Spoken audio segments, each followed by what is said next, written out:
Astartes, today we will remember Horus Lupercal as he descended into darkness. We will remember how the seeds of chaos are sown and the betrayal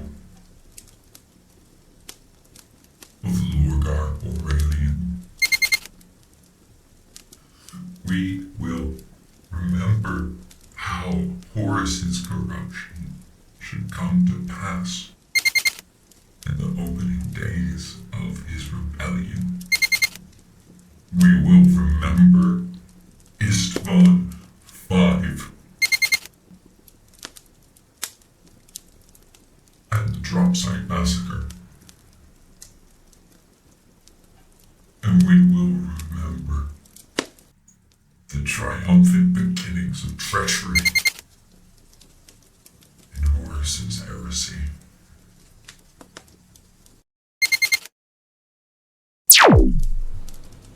It should come as no surprise that the great Lupercal, first, foremost, and finest of the Emperor's sons, was not to be the progenitor of this putrid pestilence worming its way into the very core of humanity. No. For that only the vile Lorgar Aurelian can make claim. For it is a remembering of its own we shan't delve deep into the pool of belief spurned and trust shaken. That is Lorgar's tale, but given its integral role in Horus's descent, some parts must be recalled. Once the Emperor's most devout son, Lorgar idolized him as a living god,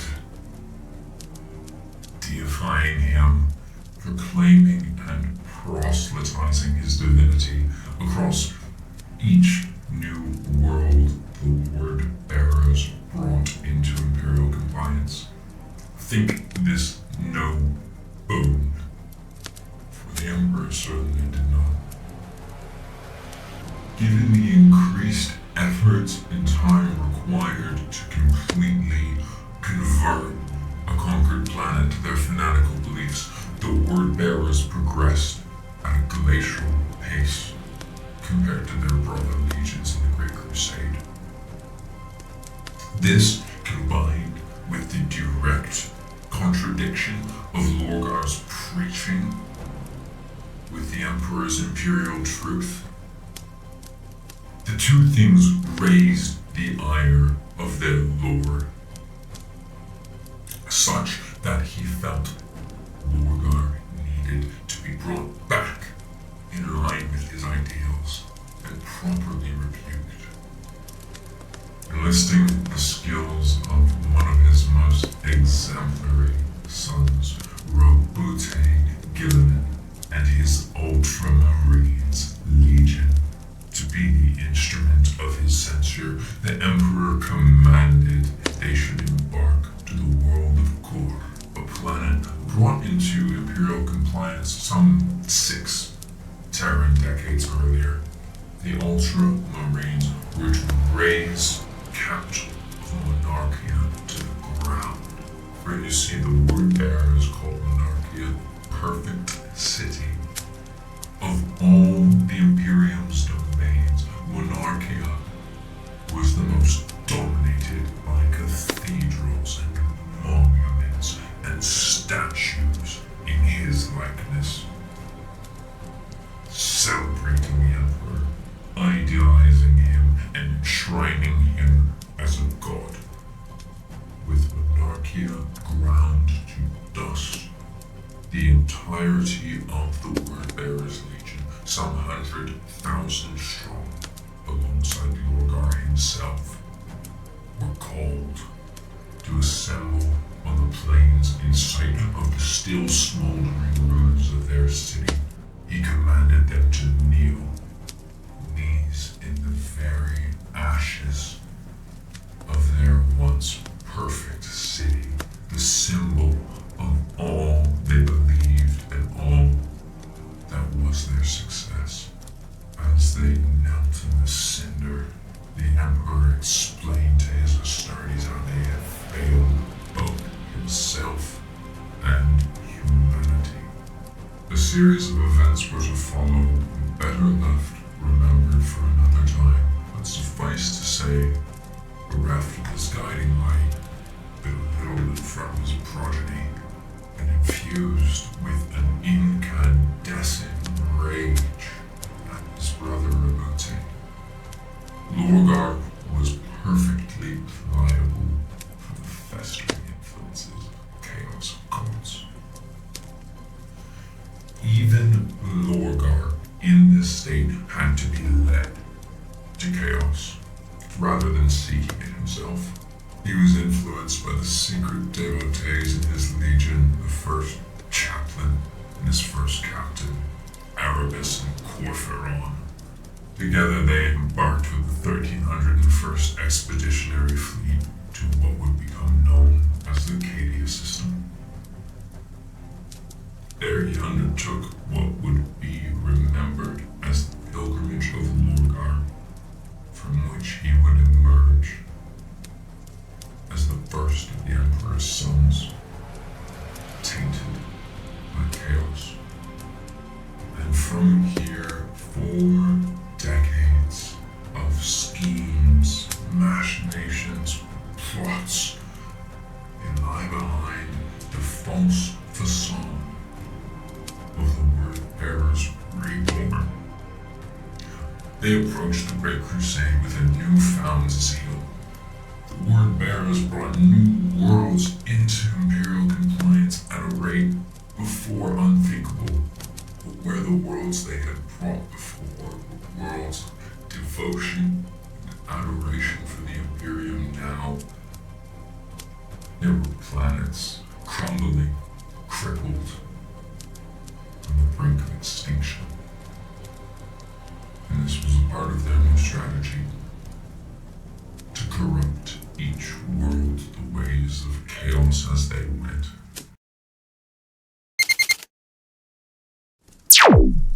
With the bestowal of his new title, War Master, came the suggestion from the Emperor that Horus should rename his legion the Sons of Horus, in honor of himself and to illustrate his preeminence among his brother Primarchs. Characteristic for Horus, he refused the honor, not wanting to be set above or apart from his brothers. It was after this that the Emperor quit the Great Crusade, retiring to Terra for reasons he would not tell his sons. It is believed that this may be the turning point in Horus's mind, irked by the wording of the Emperor's declaration by all means typical imperial rhetoric for announcements of the time. They graded Horus and he felt untrusted and abandoned by his father, as the Emperor would not share his reasons for departing the crusade. It was at this time also that the seeds of dissent spread among the Primarchs. Upon returning to the throne world, the Emperor established the Council of Terra, headed by Malcador the Sigilant. The purpose of this new council was to handle the growing administrative burden of the expanding Imperium. Many of the Primarchs felt he was directly supplanting their authority to govern their growing realms across the galaxy. Equally, some had grown green with envy of Horus, believing themselves better fit for the title of War Master. As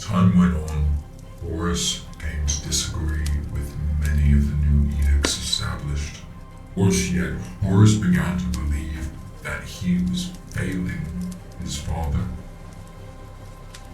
and that this was the ultimate reason for his lord's absence. The traitor, Erebus, made the Emperor's light scour his soul. He was consigned by Lorgar to the Wolf's Legion. Now officially, the sons of Horus, he corrupted half of Horus's innermost circle, the moon of all. Plot was hatched to see the Lupercal transformed. The former planetary governor of Davin, Yugen Temba,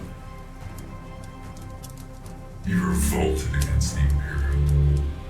Secretly a follower of the Chaos Gods, Temba was in league with Erebus and the word bearers to lure Horus to Davin. See, Erebus had given Temba the Kinnebrak Anathame, an ancient Xenos blade artifact and sacred relic to the Chaos God Nurgle, Lord of Disease and Decay. And in a duel with Horus, he was able to grievously wound the Lord of the 16th Legion. The wound of the blade was beyond the 16th apothecaries. All feared Horus would die. In their moment of desperation, Erebus convinced the officers of the 16th to take their Primarch to some secret sect, the Temple of the Serpent Lodge, and that they would use their sorcery to heal Horus. This was a vile front. The temptresses of the Lodge enacted a dark rite. Horus's spirit was transferred from his body into the immaterial. Erebus, disguised as Horus's deceased confidant Janus, showed the Primarch a series of visions. An Imperium, where the Emperor was worshipped as a god alongside a few of his Primarchs, but crucially, not Horus, and where he had discarded those sons who were no longer of use to him. Further, he was shown that the Primarchs had been cast through the warp as infants, though of course missing that it had been the Chaos Gods who had done so. And Horus felt this evidenced his father's hypocrisy, having recently outlawed research of the warp at the Council of Nicaea. Little known is that one of his brother Primarchs had foreseen and tried to interfere in a gambit to save Horus. Magnus, the Crimson King, appeared before Horus in the warp. He beseeched his brother, understand. This vision was one of many possible futures, and one only he could prevent. Embittered by jealousy, bloated with spite, Horus proved all too receptive to the wisdoms of chaos. Their offer simple: give us the Emperor, and we will give you the galaxy. Horus readily accepted.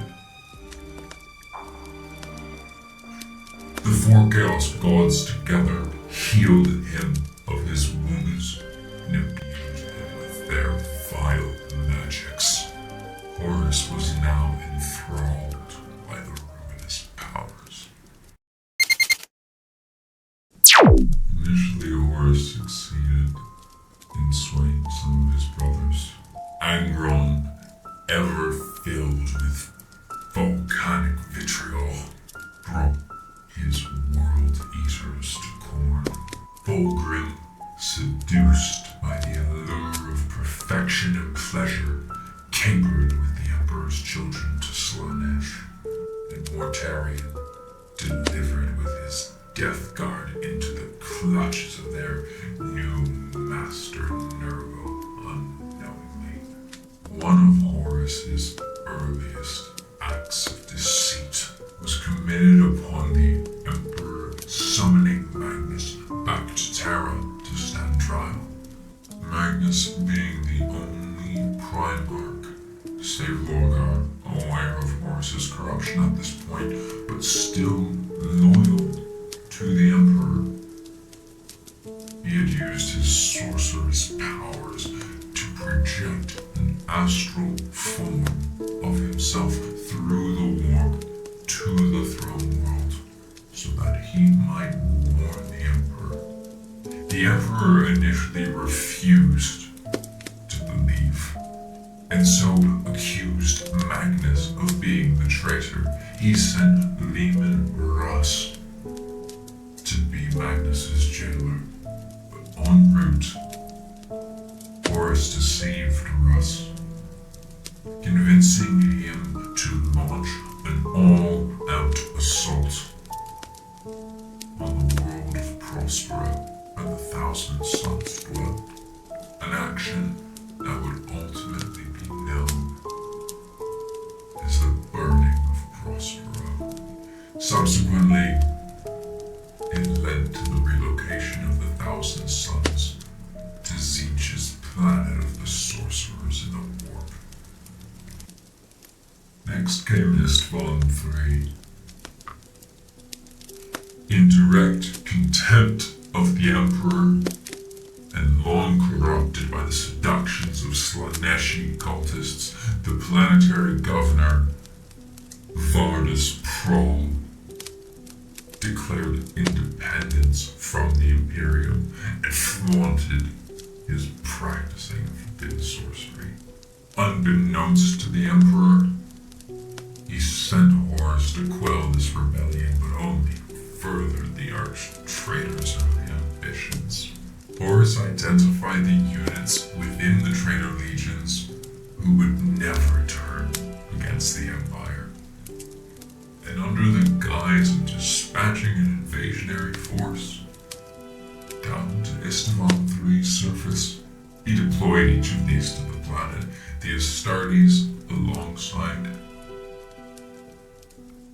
8 billion civilian humans.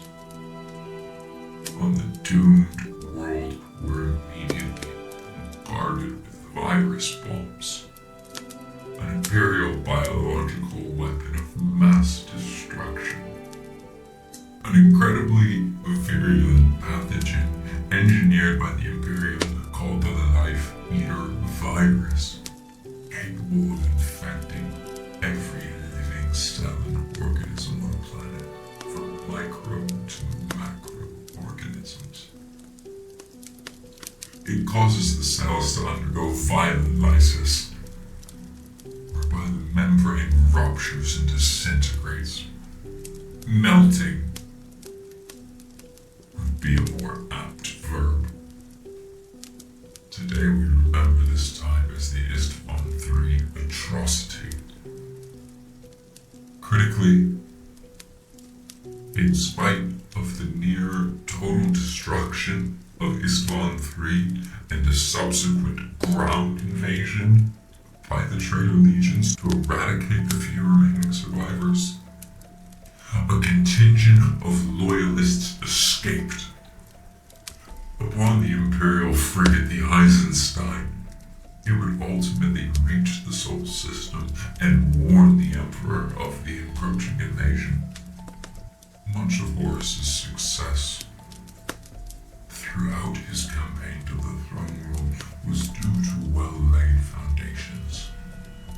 Strategically sending the Blood Angels, Ultramarines, and Dark Angels on missions far and wide across the Imperium and soundly out of reach, he would entice even more of his brothers to his banner. Conrad came, spiteful of disciplinary action the Emperor had ordered. Alpharius had always been closer with Horus than the Emperor, but some do believe he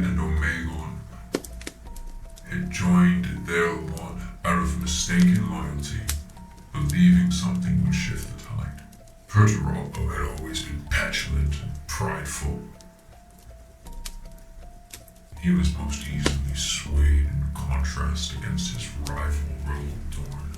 Horus would even influence key segments of the Adeptus Mechanicus, causing the Schism of Mars and the founding of the Dark Mechanicus, even acquiring parts of the Collegia Titanica as well. With the Imperium now well aware of Horus's betrayal, the War Master knew retribution would swiftly be brought unto him. Ever the strategic genius, he anticipated this all too well. The Emperor commanded an assault be brought to Horus's command center on Istvaan V, so that the rebellion might be quelled in its infancy, and Horus brought to account. The assault was to be under the total command of Primarch Ferrus Manus and his Iron Hands Legion. There were to be 2 waves making planetfall on Istvaan V. First would go Ferrus Manus and his Iron Hands, alongside Corvus Corax and the Raven Guard, and Vulcan and his Salamanders.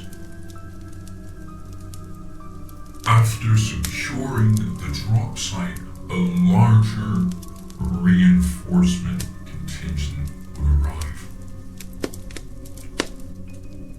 This was to be made up of Iron Warriors, Night Lords, Alpha Legion, and Word Bearers. The plan was they would deploy and overwhelm the War Master and his traitorous kin.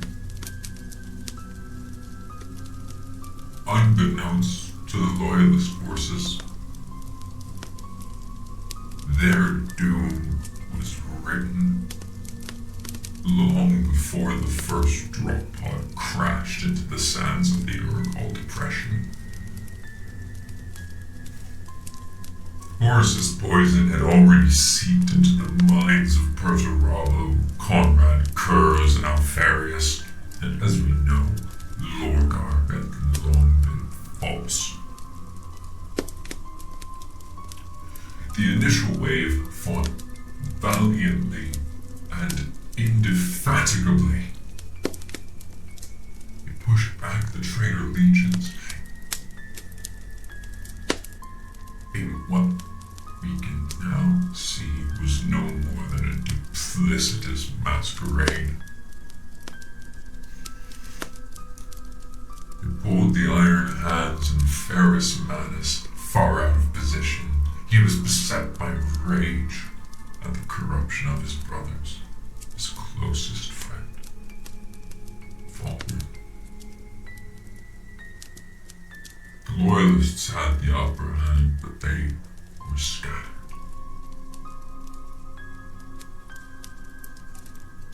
When reinforcements arrived,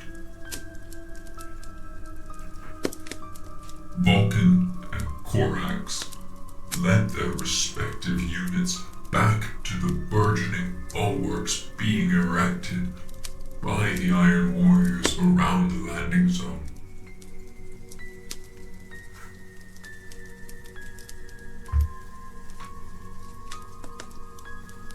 But as they called to their brothers over the Volks channels for medical support, for ammunition and other materiel,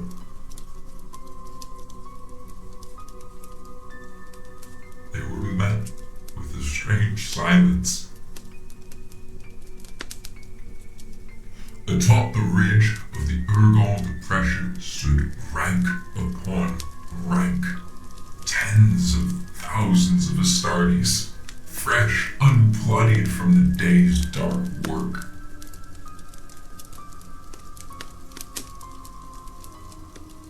As the salamanders came within 100 meters of the crest, a lone flare rose into the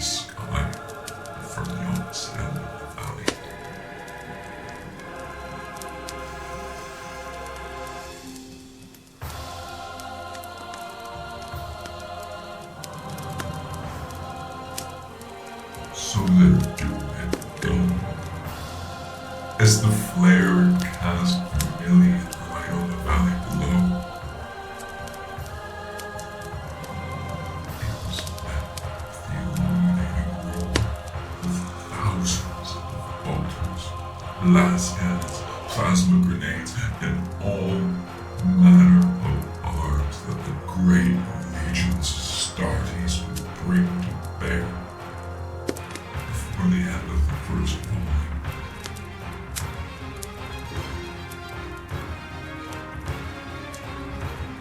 Thousands of new corpses littered the charnel pit called the Lorgar Depression. The three loyalist legions became trapped between the anvil of the drop site and the hammer of the newly resurging forces coming from the other end of the valley.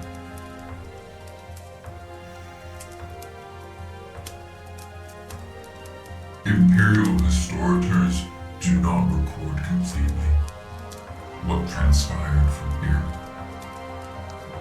The might of 9 Astartes legions fell upon their battle brothers in what would become one of the most consummate massacres of the entire heresy. Ferrus Manus, beleaguered, bloodied, beset on all sides, was assailed by his once dearest brother. Once the Phoenician and the Gorgon, utterly different and yet utterly in tune.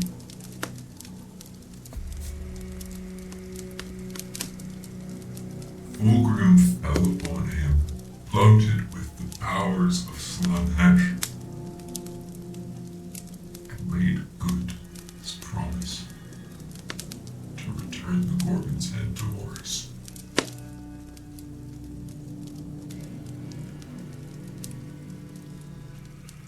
The remaining loyalist forces were broken. Those who yet lived scattered and made what desperate escape they could. What happened to Vulcan and Corvus Corax is best left remembered for another day.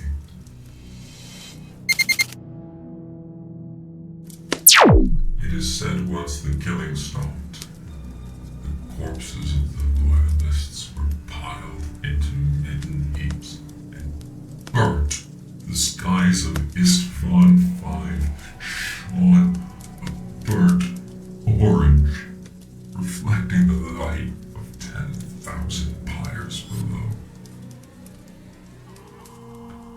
With an efficiency only the tech priests of the Dark Mechanicus could muster, a great viewing platform was erected some 1,000 meters across. Atop it stood the sons of Horus, resplendent in their dark glory and clearly held above the rest. Of this was another platform, filled shoulder to shoulder with the commanding elite, the officers of the 16th. Above them still stood the blemished Primarchs, corrupted all and organized like a dark pantheon. And finally, a cylinder of crimson rose more than 100 spans into the air. Astride it stood Horus, a great cloak of fur billowing from his shoulders, great power claws raised in salute to his hideous horde. As the sun finally set on this darkest of the Imperium's days, a pattern of thunderbirds soared above the battlefield, wings tipped in salute to the victory of their demonic war master. The grandstand shook and the ground trembled in the uproar of untold numbers of Astartes saluting, cheering to crown his spectacle ever vain. Horus had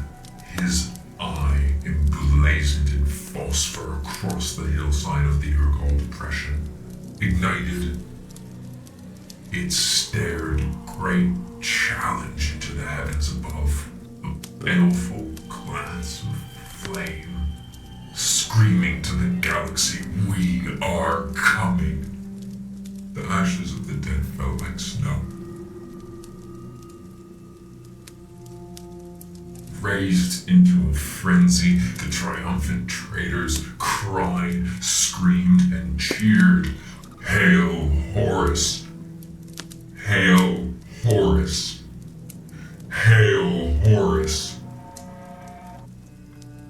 As the might of the Dies Irae bowed its head, obsequious to its better.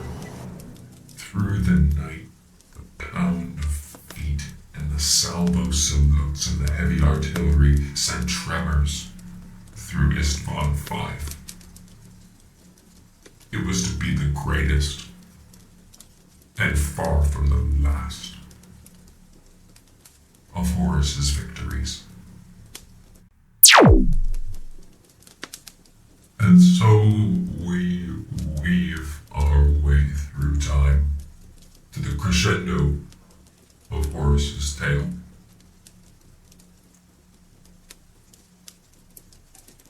There is still much to remember, and more still that has been forgotten forever.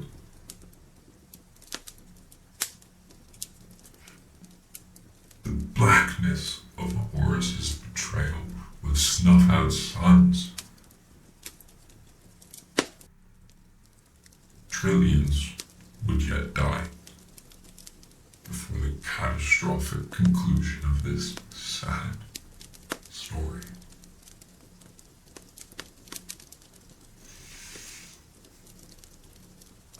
Melior Imperil.